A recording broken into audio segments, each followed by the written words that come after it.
మీరు మాట్లాడండి వసంత మాట్లాడండి.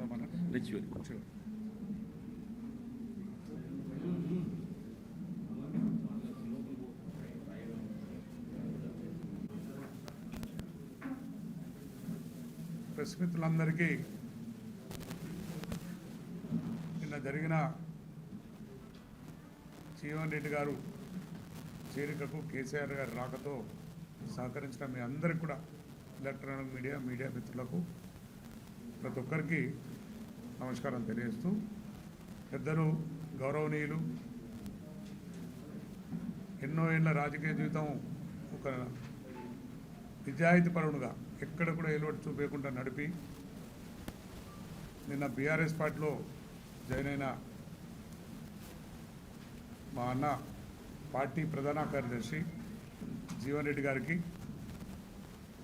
మా మంత్రివర్యులు సుదీర్ఘ రాజకీయ జీవితం ఉన్న మంత్రివర్యులు అన్న ఈశ్వర్ గారికి, అదేవిధంగా మాజీ జడ్పీ చైర్మన్ దావా సంత గారికి, చొప్పదండి మాజీ ఎమ్మెల్యే శంకర రవిశంకర్ గారికి, వేములవాడ ఇన్ఛార్జ్ మాజీ మాజీ ఎమ్మెల్యే అంటే మా పార్టీకి ఎమ్మెల్యే కనుక మా లక్ష్మణరావు గారు ఇన్ఛార్జ్ లక్ష్మణరావు గారు, మార్కెట్ చైర్మన్ బాబురెడ్డి గారు, వైస్ చైర్మన్ జిల్లా పరిషత్ హరిచరణ్ రావు గారు, అదేవిధంగా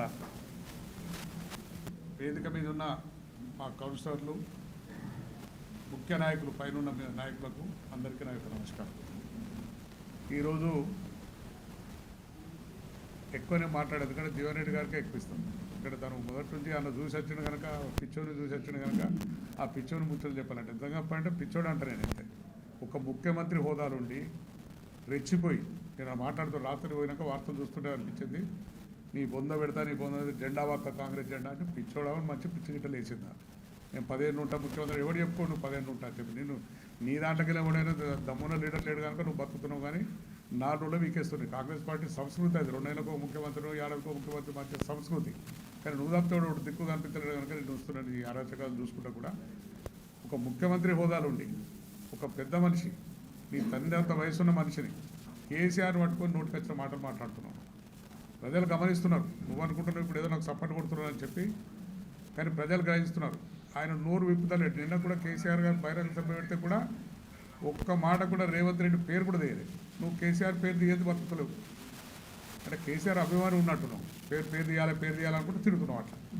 అటువంటి పిచ్చి మాటలు మానేసి ప్రజలకు ఇచ్చిన వాగ్దానాలు 6 గ్యారెంటీలు 420 హామీలు ఏవైతే ఇచ్చినావో దాని మీద దృష్టి పెట్టి అప్పుడు నేను చేయని ఉంటుంది. మేడిగడ్డ దగ్గరకు పోయి మేడిగడ్డ కూలైపోయింది, కాళేశ్వరం అన్నోన్యం అవుతుంది. మళ్ళీ నిన్న పోయి మీటింగ్ పెట్టాం. 2.5 సంవత్సరాలు దాన్ని కాలయాపన చేసినాం.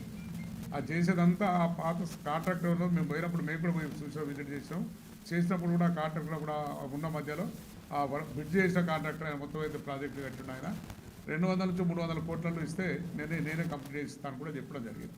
అయినా నువ్వు 2.5 ఏళ్ళు కాలేపేసి 3 లక్షల కోట్లు 3,000 కోట్లు పెట్టి ఇప్పుడు చేస్తా అని చెప్పి కొత్త నాటకం పెడుతున్నావు కనుక ఇటువంటి మానేయు. ప్రజలకు ఏదైతే నువ్వు హామీలు ఇచ్చినావు నెరవేర్చు. ఎదుటివాడిని విమర్శించకు. నీది నీవు చూసుకో. నీకు ఒక పార్టీ కాదు, అన్ని పార్టీలు తిరిగినావు. నువ్వు కాంగ్రెస్ పార్టీ తొక్కుకుండా వచ్చినావు, నీ కాంగ్రెస్ పార్టీని తొక్కుకుంటూ వచ్చినావు. టీడీపీ చూసినావు, మా టీఆర్ఎస్లోకి వచ్చినావు, బీజేపీలోకి పోయినావు. అన్నీ తెలుసుకొని ఇప్పుడు ఆఖరికి కాంగ్రెస్లో నేను ఎదుర్కొనే నాయకులు లేనని చెప్పి నువ్వు ముఖ్యమంత్రి అయినా కనుక ఇప్పటికైనా మానుకో. బుద్ధితో మాట్లాడు, తెలుగుతో మాట్లాడు. ముఖ్యమంత్రి హోదాలో మాట్లాడాలి కానీ చిల్లర రాజకీయం చేసుకుని బంద్ చేయాలని చెప్పి మేము హెచ్చరిస్తాం. ఇప్పుడు గౌరవనీయులు మా అన్న ఈశ్వరన్న గారు మాట్లాడుతూ, రేవంత్ రెడ్డి ఆయన ముఖ్యమంత్రి అనుకుంటుండా లేకపోతే ఒక వీధి రౌడీ అనుకుంటుండా మాకైతే ఏం అర్థం కావడం లేదు. ఎందుకంటే తెలంగాణ రాష్ట్రాన్ని సాధించినటువంటి నాయకుడు కేసీఆర్ గారు 14 సంవత్సరాల ఉద్యమ ప్రస్థానంలో అనేక త్యాగాలు, అనేక పోరాటాలు, అనేక ఉద్యమ చరిత్ర కలిగినటువంటి నాయకుడు. ఒక్క మాటలో చెప్పాలంటే ఈరోజు నువ్వు ముఖ్యమంత్రిగా కొనసాగుతున్నావంటే ఈ రాష్ట్రాన్ని తీసుకొచ్చినటువంటి నాయకుడు కేసీఆర్ గారు అనేటువంటి విషయాన్ని ఫస్ట్ గుర్తెరగాలి. ఇది నీకు తెలుస్తలేదు కావచ్చు కానీ యావత్తు తెలంగాణ ప్రజానికానికి మాత్రం తెలుస్తున్నది. నిన్నేం మాట్లాడుతున్నావు నువ్వు అంటే చిల్లర మాటలు, ఒక ముఖ్యమంత్రి స్థాయికి తగ్గట్టుగా మాట్లాడేటువంటి మాటలు కాలేదు. మేము కూడా చాలామంది ముఖ్యమంత్రులను చూసినాం. దానికి ఒక స్థాయి, హుందాతనం, నేను ప్రజల మధ్యన మాట్లాడుతున్నటువంటి జ్ఞానం, బుద్ధిని మాట్లాడతారు ఎవరైనా. కానీ ఏం మాట్లాడుతున్నావు నువ్వు? కేసీఆర్ గారిని, ఇదే ఆటవిక పాలన అయితే కేసీఆర్ గారిని ఉరిదీసేటువంటి అవకాశం ఉండనట. ఎన్డీఏ రిపోర్ట్ ఇచ్చి మరి పెద్ద ఎత్తున తరలి వచ్చిన ప్రజలందరికీ కూడా మీడియా ద్వారా కేసీఆర్ను చూడాలి, కేసీఆర్ మాటలు వినాలని ఇచ్చేసిన ప్రతి ఒక్కరికి కూడా మరొక్కసారి హృదయపూర్వక ధన్యవాదాలు తెలియజేసుకుంటూ, ఏ స్థాయిలో అయినా కూడా అటు జీవన్ రెడ్డి గారి అభిమానులైనా, ఇటు బీఆర్ఎస్ పార్టీ కార్యకర్తలైనా ప్రతి ఒక్కరు కూడా శక్తి వంచన లేకుండా పనిచేసిన ప్రతి ఒక్కరికి కూడా మరొకసారి హృదయపూర్వక ధన్యవాదాలు తెలియజేసుకుంటూ, ఇదే స్ఫూర్తితోటి అధిష్టానం ఏ కార్యక్రమం ఇచ్చినా కూడా మరి ముందుకు వెళ్ళాల్సిందిగా ప్రతి ఒక్కరికి కూడా ఒక కుటుంబంలాగా మనం అందరం కూడా జైత్యాల్ జిల్లాను మన పెద్దలందరి ఆధ్వర్యంలో ప్రతి ఒక్క సమస్య మీద ప్రశ్నించే గొంతుకై పోరాడదామని చెప్పేసి తెలియజేసుకుంటూ, మరి ఇవాళ నిన్న ఎమ్మెల్యే గారు మాట్లాడుతూ ఉంటే జీవన్ రెడ్డి గారి చేరికనట ఉద్యమకారులు, బీఆర్ఎస్ శ్రేణులు అసంతృప్తి వ్యక్తం చేస్తున్నారని చెప్పేసి మాట్లాడుతూ ఉన్నారు. నేను ఇలా ఎమ్మెల్యేని అడుగుతూ ఉన్నా, ఇలా జీవన్ రెడ్డి గారు బీఆర్ఎస్ పార్టీ ఇవాళ నిన్న కేసీఆర్ గారి సమక్షంలో కండువా కప్పుకున్నారు. జిల్లా పార్టీ ఆఫీసులో కండువా కప్పుకొని బాజాప్తాగా ఇలా ప్రెస్ మీట్ పెడుతుంది. అసలు నీ ఏ పార్టీ నాయనా అని చెప్పేసి అడుగుతూ ఉన్నాం. మొన్న ప్రెస్ మీట్ పెట్టినాం, నీ చుట్టుపక్కల అందరేమో కాంగ్రెస్ కండువాలు కప్పుకొని కూర్చున్నారు. నువ్వు ఒక్కనవే కాంగ్రెస్ కండువా కప్పుకోలేదు, మరి బీఆర్ఎస్ కండువా కప్పుకోలేదు. అటు ఇటు కానీ ఎమ్మెల్యేవు నువ్వు, నీకు భయం అవుతుంది. జీవన్ రెడ్డి గారు కాంగ్రెస్లో ఉన్నా కూడా నువ్వు అసంతృప్తిగానే ఉంటావు. ఇవాళ బీఆర్ఎస్లోకి వచ్చినా కూడా నీకు భయం అవుతుంది, ఇళ్ళకి వచ్చిన అసంతృప్తి. మాకెవరికి అసంతృప్తిగా లేము, ఇది వాస్తవం. మరి మీడియా ద్వారా నీకు మరొక్కసారి చెప్తా ఉన్నాం, నీకు భయం పుడుతుంది. ఉద్యమకారులైనా బీఆర్ఎస్ శ్రేణులైనా కూడా కేసీఆర్ గారి నిర్ణయాన్ని శిరస వహించేటువంటి మరి బీఆర్ఎస్ కుటుంబ సభ్యులే తప్ప ఎక్కడ కూడా వ్యతిరేకం కాదు. అది నువ్వు నీ ఉనికి చాటుకోవడానికి, నువ్వు రెచ్చగొట్టడానికి చేస్తున్నటువంటి వెక్కిలి చేష్టలు మానుకో. నీకు దమ్ము ధైర్యం ఉంటే ఒక ఆడబిడ్డను మొన్న ఏ విధంగా అయితే నువ్వు వక్రీకరించి మాట్లాడినావో ఇవాళ నేను మళ్ళీ ఒక్కసారి నీకు సవాల్ విసురుతా ఉన్నా. నువ్వు నిజంగా బీఆర్ఎస్సా కాంగ్రెస్సా? అటు ఇటు కానీ ఎమ్మెల్యే మొన్న మీ శాసనసభ స్పీకర్ కూడా మరి అటువైపు ఎందుకు కూర్చున్నావు అంటే బాత్రూమ్ దగ్గర ఉందని కూర్చున్నా అని చెప్పేసి మాట్లాడినటువంటి చిన్న సంకుచిత మాటలు మరి గుర్తుకొస్తాయి. నువ్వు బీఆర్ఎస్ఏ అయితే ఇప్పటికైనా కూడా మరి బీఆర్ఎస్ వాళ్ళందరూ ఒకవైపు కూర్చుంటారు శాసనసభ్యులు కండు వేసుకొని, మరి బీఆర్ఎస్ శాసనసభ్యులు కూర్చునేటువంటి పక్క ఎందుకు కూర్చుంటలేవు అని చెప్పేసి ప్రశ్నిస్తూ ఉన్నాం. స్పీకర్ గారు కూడా ఇవాళ ఎమ్మెల్యే అయినా స్పీకర్ గారైనా ప్రజాస్వామ్యాన్ని అపహాస్యం చేసే విధంగా, కూని చేసే విధంగా మాట్లాడుతూ ఉన్నారు. దాని మీద నిర్ణయం తీసుకునే ఇవాళ చట్టాన్ని కూడా గౌరవించని వ్యక్తులుగా చరిత్రలో ఇలా మిగిలిపోతారు ఈ 10 మంది విషయంలో. అటువంటి దాంట్లో నువ్వు ఒక్కనే చరిత్రహీనుడిగా మిగిలిపోతావు మరి అని తెలియజేస్తూ, ఇవాళ రేవంత్ రెడ్డి గారు ఏదైతే పిచ్చిగా మాట్లాడారో మా ఈశ్వరాన్ని కూడా అన్నీ కూడా కులంకుశంగా చెప్పారు. నేను 2 మాటలు చెప్తా. ఇవాళ నేను కేసీఆర్ సమేత జెండా వాస్తాను. ఆల్రెడీ నీకు సమాధి వాతీరు ప్రజలు, నీ దానిపైన జెండా వాతీరు. ఏ జెండా? ప్రజలు నిన్ను వద్దనుకుంటున్నారు. ఏదో నీ పిచ్చి మాటలతోటి ఈ ఇష్టారీతిన వ్యక్తిగతంగా మానుకో. నువ్వు చేస్తా అన్న 6 గ్యారంటీలు ఏంది, 420 హామీలు ఏంది, నా బడ్జెట్ ఏంది, నేను ఏం పని చేసినా ఇంకేం పని చేయాలి, ప్రజలకనే ఒక అవగాహన లేకుండా ఒక చిన్న మనస్తత్వంతో, సంకుచిత మనస్తత్వంతో కేసీఆర్ గారు జైత్యాల గడ్డపై వచ్చిర్రు. ఇక్కడ నుంచి నా పతనం ప్రారంభమైంది అని ఒక భయంతో మేడిగడ్డ వెళ్ళి నా మాటలు టీవీలలో చూపించాలని చెప్పేసి చిన్న మనస్తత్వంతో మాట్లాడినావు తప్ప నీ తరం కాదు, ఎవరి తరం కూడా కాదు. కేసీఆర్ గారిని నువ్వు సమాధి చేసిన జెండా బాధ్యత అనే మాటలు మానుకో బిడ్డ. అదేవిధంగా ఉరిదీస్తా అన్నావు. నిన్ను ప్రజలు ఆల్రెడీ 2.5 సంవత్సరాలు సగం ఉరిదీసేసిరు, కొన ఊపిరితోటి ఇంకొక 2 సంవత్సరాలు అయితే పూర్తిగా కూడా నిన్ను ఉరిదీసి నీ సమాధిపై జెండా వాతడం ఖాయం అని చెప్పేసి గుర్తుపెట్టుకోవాలని చెప్పేసి పలుకుతా ఉన్నాం. థ్యాంక్ యూ అందరికీ కూడా. సభ ఇక్కడ మరొక్కసారి కేసీఆర్ ఆనాటి తెలంగాణ రాష్ట్ర ఏర్పాటు ఉద్యమాన్ని తలపింపజేసిందని చెప్పంటారు. ఇలా రాష్ట్రంలో ఏదైతే ఉందో మరో 2 పర్యాయాలు ముఖ్యమంత్రిగా ఈ రాష్ట్రాన్ని జాతీయ స్థాయిలో అంతర్జాతీయ స్థాయిలో నిలబెట్టినటువంటి ఘనత కేసీఆర్ గారికి దక్కితే ఆనాడు మరి కాంగ్రెస్ పార్టీ మరింత మేలైన ప్రభుత్వం ఇవ్వడం జరుగుతుందనేటువంటి ఒక భావన ఆశల పల్లకిలో ప్రజానీకాన్ని ఊరిగింపచేయడంతో సరే మార్పు చేయడం జరిగింది. ఏ మార్పు అయినా కానీ మంచి కోసం జరగాలి. కానీ జరిగిందేంటి? తిరోగమన చర్యగా మరి మీరు కేసీఆర్ గారి కంటే మెరుగైన పాలన ఇస్తామని చెప్పని మీరు పేర్కొన్నారు. మరి జరుగుతుందేంటి? ఇప్పుడే మిత్రులు ఈశ్వర్ గారు చెప్పిండే మరి దేశంలోనే ఇక్కడ లేని విధంగా అన్నాడు రైతాంగానికి పెట్టుబడి సమకూర్చే విధంగా రైతు బంధు కార్యక్రమాన్ని అమలు చేయి తలబెడితే వీళ్ళు 3 పంటలే కొట్టిండే 3 పంటలే కొట్టి ఈసారి ఏదైతుందో రబీకి సంబంధించి 2వ ఎకరానికి వాళ్ళు ఇస్తా అని చెప్పని పేర్కొంటుండని చెప్పండి. వీళ్ళ పంటల బీమా పథకం వీళ్ళ ప్రకృతి వైపరీత్యాలతో పంటలు నష్టపోతే రైతాంగాన్ని ఆదుకోవటానికి కొరకు పంటల బీమా పథకం అమలు చేస్తామని చెప్పండి. దాన్ని ఊసేలేదు. భూమి లేని నిరుపేదలకు ఏదైతుందో ప్రోత్సాహకంగా ఎకరానికి 1000 రూపాయలు ఇస్తామని చెప్పిండ. ఆ ఆలోచన అమలు కార్యక్రమం లేదని చెప్పంటు నేను. వీళ్ళ కళ్యాణ లక్ష్మి ఆడబిడ్డలకి ఏదైతుందో ఒక వరంలాగా కుటుంబాన్ని ఆదుకోవటానికి కొరకు మరి ఆనాడు కేసీఆర్ గారు 50,000తో ఆరంభింపజేసి 1,00,000 రూపాయలకు చేరిస్తే దానికి తులం బంగారం జోడిస్తామని చెప్పని పేర్కొన్నాను. తులం బంగారం కాదు కదా, అసలు ఇచ్చే 1,00,000 రూపాయలు కూడా ఏదైతుందో పెళ్లి నాటి ఇవ్వాల్సినటువంటి 1,00,000 రూపాయలు వీళ్ళ ప్రసూతి నాడు ఇచ్చే పరిస్థితి ఎదురవుతుందని చెప్పి అంటుంది. ఆ ప్రసూతి కూడా అందడం లేదు అని చెప్పండి.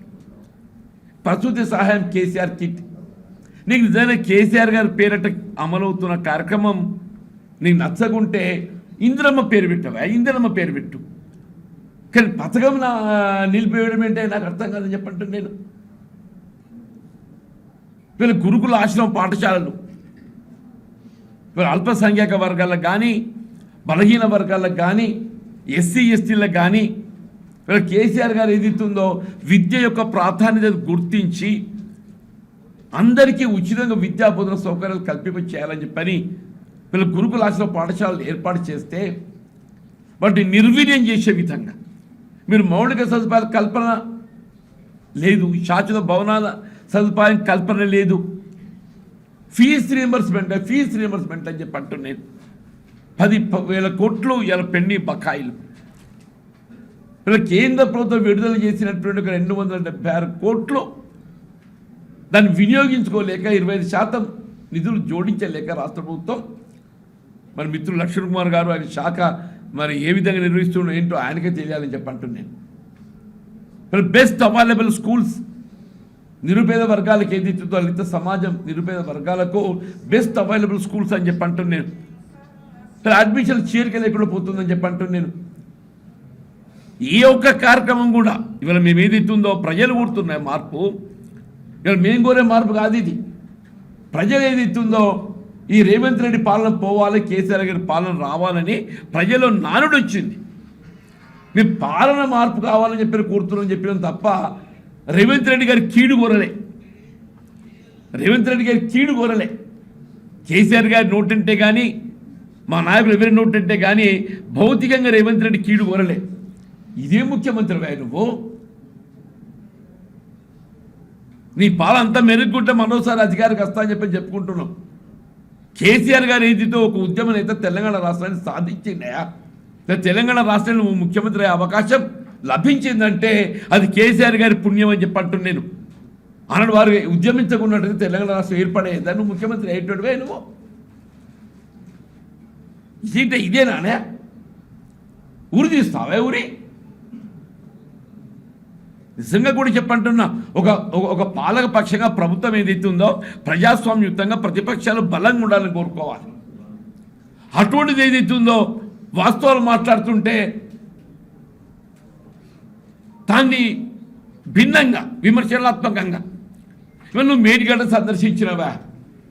నేను కేసీఆర్ గారు ఏదైతుందో జగిత్యాల పర్యటన సందర్భంగా ప్రజా ఆశీర్వాద సభ అంత గొప్పగా జరుగుతుంటే నువ్వు జీర్ణించుకోలేక ఏదో నిద్ర లేచినట్టు నటించటం, నిద్ర లేచినట్టు నటించటం.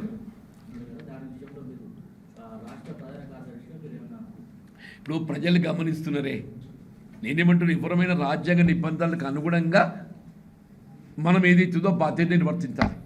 నేను ఇవాళ రాజ్యాంగ నిబంధనలకు అనుగుణంగా నా బాధ్యత నిర్వర్తిస్తున్నాను చెప్పంటాను. నేను ఆనాడు ఏదైతుందో శాసనసభ రద్దయిన తర్వాత, ఇట్ వాజ్ 1984, శాసనసభ రద్దయిన తర్వాత ఒక పౌరుడిగా ఏదైతుందో స్వేచ్ఛ నాకు ఉంది కాబట్టి నేను కాంగ్రెస్ పార్టీలో చేయాలి. ఇవాళ శాసన మండలి సభ్యత్వ పదవి కాలం ముగిసిపోయిందా? నేను ఒక పౌరుణ్ణి, నాకు స్వేచ్ఛ ఉన్నది. కాంగ్రెస్ పార్టీ విధానాలు ఏదైతుందో నీ ఆశించిన విధంగా కొనసాగుతలేవు. వీళ్ళ కాంగ్రెస్ పార్టీ అధిష్టానం ఏదైతుందో రాష్ట్ర పార్టీపై పట్టు కోల్పోయింది. రేవంత్ రెడ్డి ఏదైతుందో ఇదో ప్రైవేట్ లిమిటెడ్ కంపెనీ చేసిండు. రేవంత్ రెడ్డి ఇవాళ రాష్ట్రంలో కొనసాగుతున్న ప్రభుత్వం ఏదైతుందో ఒక ప్రైవేట్ లిమిటెడ్ కంపెనీ. నేను ఆ ప్రైవేట్ లిమిటెడ్ కంపెనీలో చేరడం ఏదైతుందో నాకు ఇష్టం లేదు. నాకు స్వేచ్ఛ ఉంది పౌరుడిగా. తెలంగాణ రాష్ట్ర పునర్నిర్మాణం కొరకు ఏదైతుందో ఒక ఉద్యమ నేత కేసీఆర్ గారు, తెలంగాణ రాష్ట్ర సాధకుడు, ఆయనతో కలిసి పనిచేసే అవకాశం నిజంగా మేము ప్రత్యర్థితో పోటీ చేసుకున్నాం ఇద్దరం. అయినా కానీ ఏదైతుందో ఆయన పెద్ద మనసుతోని నన్ను హక్కులు చేయడానికి అవకాశం ఇచ్చిండు. ఇంకా ఇంతకంటే ఏం కావాలనే?